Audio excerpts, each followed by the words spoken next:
Yesu nashimwe inshuti z'Imana basuje mu izina rya Yesu Kristo. Imana ishimwe cyane ko ngiye kuduha akanya ko kuganira ijambo ry'Imana. Nanone nitwa Pastor Placide. Imana yacu nishimwe kandi Imana yacu nishirwe hejuru. Uyu munsi wa none tugiye kongera kuganira ijambo ry'Imana, tuganira ku kamaro k'umwuka wera. Akamaro k'umwuka wera ni iki? Umwuka wera tumari iteka ryose abantu barabifuza kuzura umwuka wera, abandi bakavuga ati ngewe ndi umunyamwuka, abandi bati ngewe rwose mfite umwuka mwinshi cyane. Ariko tugiye kuganira ku kamaro k'umwuka wera cyane, icyo umwuka wera ashobora kukumarira, icyo umwuka wera ashobora guhindura ku buzima bwawe. Ni icyunguka iyo utunze umwuka wera ku buzima bwawe, bigenda bite kuba ufite umwuka wera ku buzima bwawe? Ese ni iki kintu kikugaragaraho iyo ufite umwuka wera?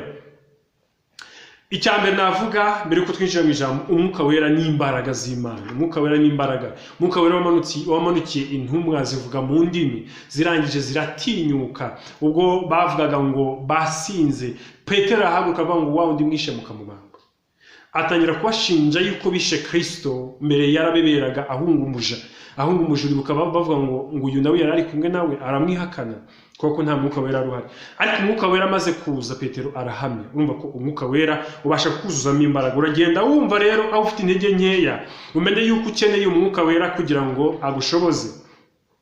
Ntabwo umwuka wera ukeneye cyane ari ukuvuga ngo uhanure cyangwa se ugire umwuka wera wo kugushoboza, umwuka wera wo kukwambika imbaraga. Ubuhanuzi ni impano z'umwuka wera, nibyo kuko iyo wuzuye umwuka wera ushobora kugira. Ariko ukeneye umwuka wera ukuyobora, kuko hari aho umushumba batazakuyobora, hari aho mama batazakuyobora, hari aho umugabo batazakuyobora, hari aho umugore batazakuyobora, hari aho undi muntu wese atazigera kubera. Ubu none ahangaha aho uri ntabwo mpazi, ntabwo nzi ibigeragezo uri gucamo, ariko kubw'umwuka wera ubasha kubinyuramo. Ntabwo nzi uko ubuzima bwawe bumeze kandukanye, ariko kubw'umwuka w'Imana we abasha kuguha strategy zo kucamo.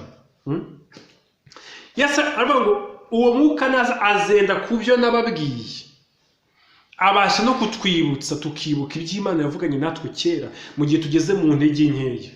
Nagasubiramo, abasha kutwibutsa iby'Imana yatubwiye kera, akongera kutwibutsa ko atari gahunda yo gupfa ahubwo tuzasaza.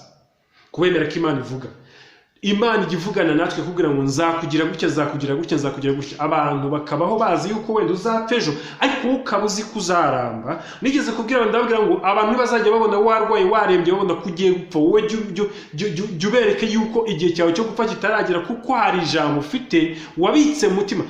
Dawidi yaravuze ngo nabitse ijambo ryawe mu mutima wanjye kugira ngo ntagucumuraho. Iyo utabitse ijambo ry'Imana mu mutima wawe, ujya ucumura ku Mana. Ni gute ushobora gucumura ku Mana? Ujya wibagirwa yuko Imana yakuvuzeho ibyiza, wowe ukiyaturaho ibibi. Kandi ikintu wiyatuyeho burya kikubaho kuruta icyo wakwaturwaho n'abandi. Niyo mpamvu uzajya ngusaba we na kantu gashyiremo, uko ubyutse ujye ubyuka wiyaturaho ibyo ugiye gukora ko byose biri bukunde. Nujya kuryama wiyaturaho ibizakubaho ejo byiza, kuko wowe ubwawe wihesha umugisha kuruta undi muntu waguhesha umugisha uwo ari wo wose. Haleluya. Tugiye gusoma igitabo cya Luka ibice 12 umurongo wa 12 ngo nuko umwuka wera azayigisha ibyo muzaba mukwiriye kuvuga muri uwo mwanya. Amen. Yesu yavuze ngo ubwo muzajya mugera ahantu bakabagisha impaka cyangwa se bakabajyana imbere y'inkiko, umwuka wera azajya abigisha ibyo muzajya muvuga muri uwo mwanya. Bivuze ngo ntabwo ukeneye kwicara kwiga ibyo uzajya uburanya n'abakuburanya, ntabwo ukeneye kwicara ngo wige ibyo uzajya uhanganisha n'abahangana nawe mu ntambara z'uburyo bw'umwuka cyangwa se mu buryo Satani abakoreshamo. Ukeneye gutunga umwuka wera muri wowe. Umwuka wera ni imbaraga. Yesu yavuze ngo azajya yenda ku byo navuze kera abibibutse. Kandi hano none haratubwiye ngo azajya babwira icyo muvuga muri ako kanya. Duhora mu ntambara nyinshi. Hari igihe umuntu yifata akaguhimbira ibintu utazi, hari igihe umuntu akuvuga uko utari, ariko umwuka wera yari muri wowe aguha icyo kuvuga muri ako kanya. Umwuka wera ni imbaraga zirenze izo gutitira kwa kundi abantu batitira. Umwuka wera ni imbaraga zirenze ibyo abantu bibwira. Umwuka wera ushobora kukwigisha ukamenya ibintu utaruzi. Umwuka wera abasha kukwigisha kubwiriza ijambo ry'Imana ukaryigisha neza kuko uyobowe n'umwuka wera. Ijambo ry'Imana rivuga ngo abayoborwa n'umwuka w'Imana nibo bana b'Imana. No kuvuga ngo kugira ngo ube umwana w'Imana bisaba ko wemera umwuka w'Imana gukorera muri wowe, ukemera umwuka umwuka w'Imana akaba muri wowe akagukoreramo, ukareka umwuka akavugira muri wowe, ukareka Imana ikayoborera muri wowe. Kuko ijambo rivuga ngo uwo mwana ni nawe mwuka, ufite uwo mwana aba afite na mwuka wera. Gutunga Kristo akayoborwa nawe. Hari igihe umuntu aba yaruzuye umwuka wera ariko akanga kuyoborwa n'umwuka w'Imana. Emerera umwuka kuyobore, azajya guha icyo kuvuga, mukaza azajya kwigisha akazi ugakore neza, mu gushaka mu kubaka urugo akwigisha uburyo wubaka neza, umugabo amwigisha uburyo abandi n'umugore neza, umugore amwigisha uburyo abandi n'umugabo neza, umwana amwigisha uburyo abandi n'umubyeyi neza, n'umubyeyi umwuka ajya amwigisha uburyo barera abana. Inshuti zanjye, ndi umwe mu bantu batigeze babona ababyeyi ngo bampe umurongo wo kwigishirizamo abana n'ibyo gukora n'ibyo gukora, ariko niba ari umuntu ubanye neza n'abana ndimo rwose. Kandi kuba mbivuze gutya ntuncire urubanza ngo ndiyemeye, wenda kereka uje ukabyiremera.